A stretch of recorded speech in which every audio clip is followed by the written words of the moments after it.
Con respecto al retículo endoplasmático rugoso, este se caracteriza por estar constituido por sacos aplanados. Como ustedes pueden ver en esta fotografía al microscopio electrónico, hay una zona con mayor electrodensidad asociada a la membrana del retículo, y el espacio que delimita esas zonas de alta de electrodensidad, que representarían los ribosomas asociados a la cara externa, es lo que se conoce como lumen reticular. Como dijimos anteriormente, el retículo endoplasmático puede extenderse en algunos casos, como es en esta célula nerviosa o neurona, desde el núcleo, desde la membrana externa de la envoltura nuclear hasta la membrana plasmática. Y en algunos casos, fíjense cómo en la misma fotografía, el microscopio electrónico de transmisión, se ve una interrelación incluso con los microfilamentos de actina que ustedes lo estudiaron en las clases de uniones intercelulares. ¿Qué funciones va a cumplir el retículo endoplasmático rugoso? Sintetizar proteínas hidrosolubles que van a ser secretadas, ¿sí? Es decir, liberadas al espacio extracelular. Pueden ser proteínas que van a permanecer en el espacio luminar del retículo endoplasmático y de otros orgánulos, como es por ejemplo el aparato del Golgi y los lisosomas. Y además va a sintetizar las proteínas transmembranas que van a formar parte del retículo endoplasmático rugoso o que van a ser destinadas ya sea a la membrana plasmática o a la membrana de otros órganos. Y otra de las funciones, que la puse en rojo para destacarla porque vamos a hablar un poquitito de ella, es la adición de oligosacáridos.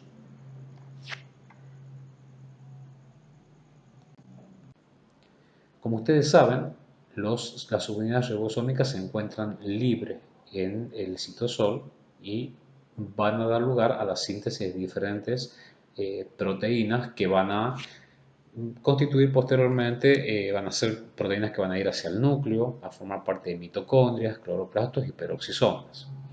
Pero puede ser que ese ribosoma se encuentre traduciendo una proteína que tiene un código señal de retículo endoplasmático rugoso.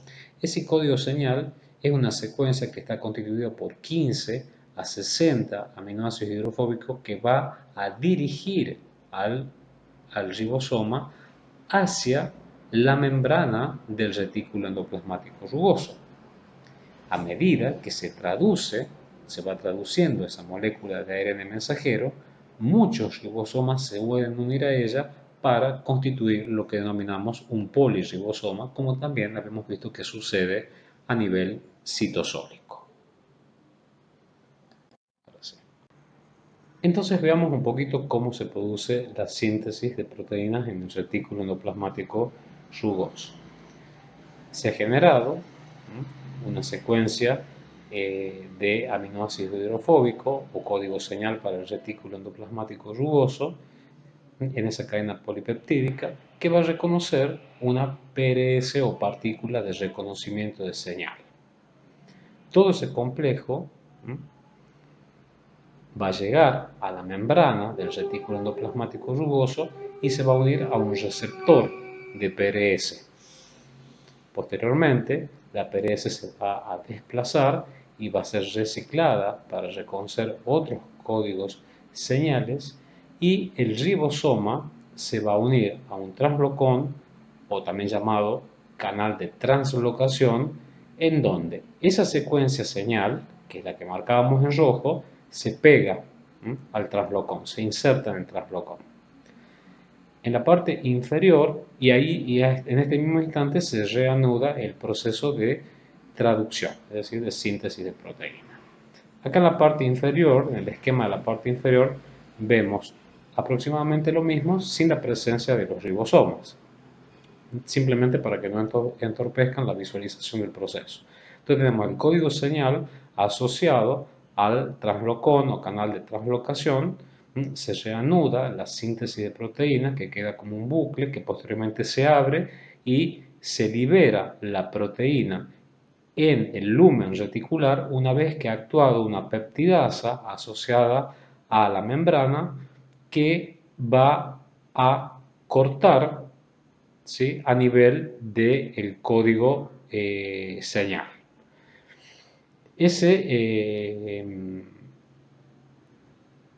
Ese código señal puede ser, hay diferentes opiniones al respecto. Puede ser que se degrade por acción de la peptidasa y se liberan nuevos aminoácidos hacia la región citosólica, o puede ser que quede inserto en la membrana del retículo, pero esto último es muy poco aceptado, digamos. Una vez que la proteína ha pasado a la región luminal, al translocón se une un tapón proteico para evitar la pérdida de material hacia la región citosólica. Ahora, ¿qué pasa con esa proteína que se encuentra en el retículo? Va a sufrir un plegamiento y una estabilización que le va a impedir que se agregue con otras proteínas. Puede que estas proteínas que estén ahora sintetizadas y ya presentes en la región luminar permanezcan en ella, en la región del lumen reticular.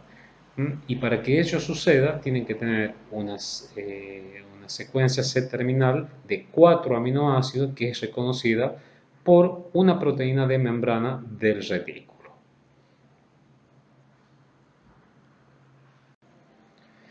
Puede suceder también que ese plegamiento de la proteína no se lleve de manera correcta. Entonces, aquí, como se observa en la parte inferior de la diapositiva, la proteína tiene una nueva chance para que se pliegue correctamente y es unirse a una proteína chaperona.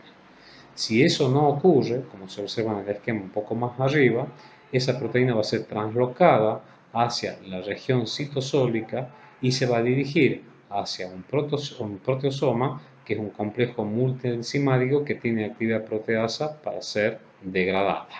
Mientras que las que están correctamente plegadas, como dijimos anteriormente, puede ser que permanezcan en el lumen reticular o pueden ser exportadas a través de vesículas. Para que esas proteínas que no fueron correctamente plegadas sean reconocidas por el proteosoma y degradadas en el mismo, en primer lugar tienen que ser ubiquitinizadas. Ese proceso es catalizado por una enzima que se llama ubiquitina ligasa. De esa manera, la proteína ubiquitinizada se dirige hacia el proteosoma, que consta de diferentes regiones, en donde se van a generar péptidos pequeños o aminoácidos libres que van a estar disponibles nuevamente para la síntesis de proteínas en el citosol. Ahora bien, podemos decir entonces que el retículo endoplasmático rugoso no solamente es capaz de sintetizar proteínas, sino también de controlar la calidad de las proteínas sintetizadas. Muy bien, hasta ahora vimos entonces cómo se formaban o cómo se sintetizaban las proteínas que iban a quedar insertas en la luz del retículo endoplasmático rugoso. Pero puede suceder también que se deseen sintetizar proteínas que vayan a formar parte de la membrana de este mismo retículo endoplasmático rugoso para posteriormente permanecer en ella o ser destinada a otras estructuras como el Golgi, lisosomas o incluso la membrana plasmática. Entonces, fíjense, acá tenemos dos proteínas de un único paso, ¿no? Con un grupo amino y otra con el grupo carboxilo mirando hacia la región citosólica, y una proteína multipaso con el grupo amino mirando hacia la luz del retículo endoplasmático rugoso.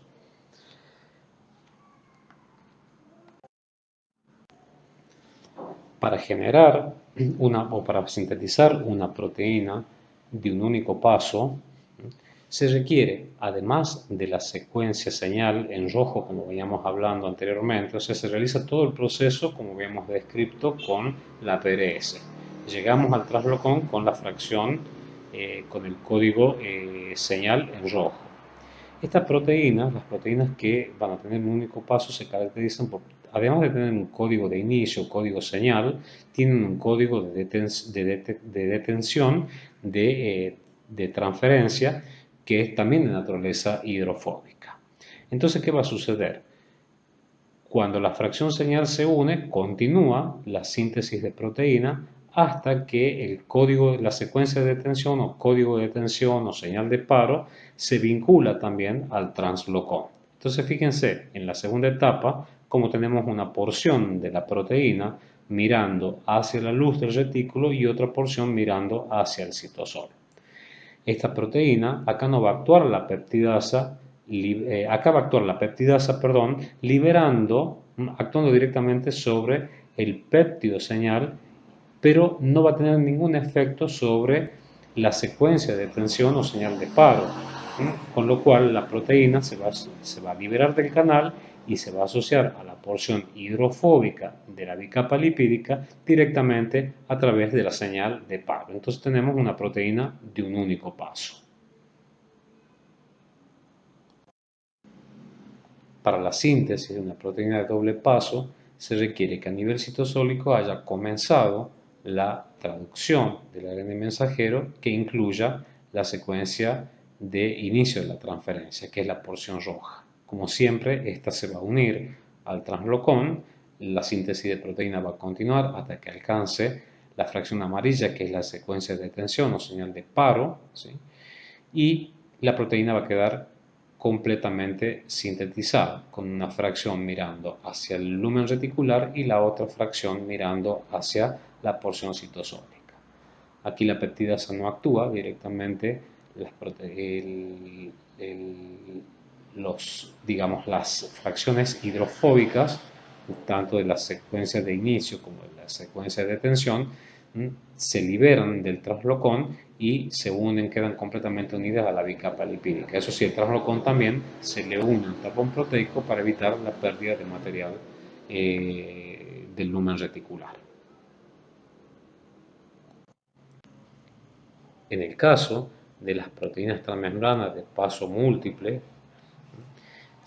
vamos a ver que van a contener un mayor número de pares de secuencias, tanto de detención como secuencias de comienzo, o secuencia señal, ¿sí? Por lo que este proceso se va a repetir en cada par.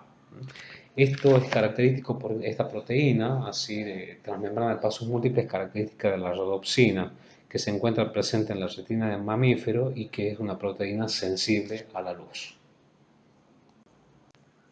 Muchas proteínas que se están sintetizando en el retículo endoplasmático rugoso tienen la capacidad de ser modificadas a través de procesos de glicosilación que ocurren a nivel del lumen reticular. Esa glicosilación consiste en la adición de oligosacáridos que contiene un total de 14 residuos de azúcares, como veremos ahora con un poquitito más de detalle. Entonces, para que se produzca este proceso de glicosidación de proteína, que es un proceso cotransduccional, es necesario contar con una serie de actores. En primer lugar, que se esté sintetizando la proteína en el retículo endoplasmático rugoso hasta que aparezca el aminoácido asparagina. Y por otro lado, necesitamos de un lípido de membrana, que es el dolicolfosfato, que tiene un oligosacárido asociado a él, que consta de 14 monómeros de azúcares, N-acetilglucosamina, manosa y glucosa. Entonces, lo primero que ocurre es una transferencia del oligosacárido desde el dolicolfosfato hacia el aminoácido asparagina por acción de una oligosacárido transferasa. Posteriormente se eliminan los residuos de glucosa por acción de una alfa-glucosidasa y posteriormente uno de los residuos de manosa por acción de una alfa-manosidasa. Pero fíjense cómo a medida que se va produciendo toda esta modificación sigue el proceso de síntesis de proteína. Por eso decimos que reitero, que la glicosidación es un proceso cotransduccional. Ahora bien, acá termina la síntesis de proteína. Este proceso de glicosidación va a terminar la síntesis de proteína y el proceso de glicosidación va a permitir que la proteína que se ha sintetizado tenga una conformación y una estabilidad adecuada en este lumen reticular. Y el proceso de glicosidación se denomina alfa-glicosidación. Lo destaco porque existe otro proceso que se llama ortoglicosidación que ocurre en el Golgi, que nosotros no vamos a ver. Pero también quiero destacar que el proceso de alfa-glicosilación no finaliza aquí, continúa en el Golgi. Se van a mantener los dos residuos de N-acetilglucosamina y los tres residuos proximales de ácido de manosa, y posteriormente se van a adicionar residuos de ácido ciálico en los extremos de esta molécula ramificada. En esta diapositiva se observan dos fotografías al microscopio electrónico. Vemos un hepatocito, donde aproximadamente el 60% del volumen de la célula corresponde al retículo endoplasmático. ¿Por qué es importante destacar esto? Porque el hepatocito, recuerden que es una célula que lleva a cabo síntesis de proteína, ¿sí? Síntesis de proteína, y además participa en la detoxificación celular. Por lo tanto, tiene retículo liso y retículo rugoso. En la parte de abajo vemos una célula, un linfocito, que tiene un retículo endoplasmático rugoso bastante desarrollado, ¿sí? Y esto es debido a que es la célula encargada de la síntesis de anticuerpos, que son moléculas que participan en la inmunidad. Hasta el momento hemos hablado de todas las moléculas que se sintetizan en el retículo endoplasmático rugoso, de las moléculas que se sintetizan en el retículo endoplasmático liso, pero esas moléculas no deben permanecer en estos componentes del sistema endomembrana, sino que tienen que ser transportados a diferentes lugares. En el caso de la envoltura nuclear, el retículo endoplasmático liso y el retículo endoplasmático rugoso, el transporte de moléculas se realiza simplemente por continuidad física. Sin embargo, entre el retículo endoplasmático, el Golgi y la membrana plasmática, el transporte de las biomoléculas, biomoléculas o de las moléculas sintetizadas, se va a realizar a través de un proceso de vesiculización. Entonces veamos un poquito en detalle cómo es dicho proceso.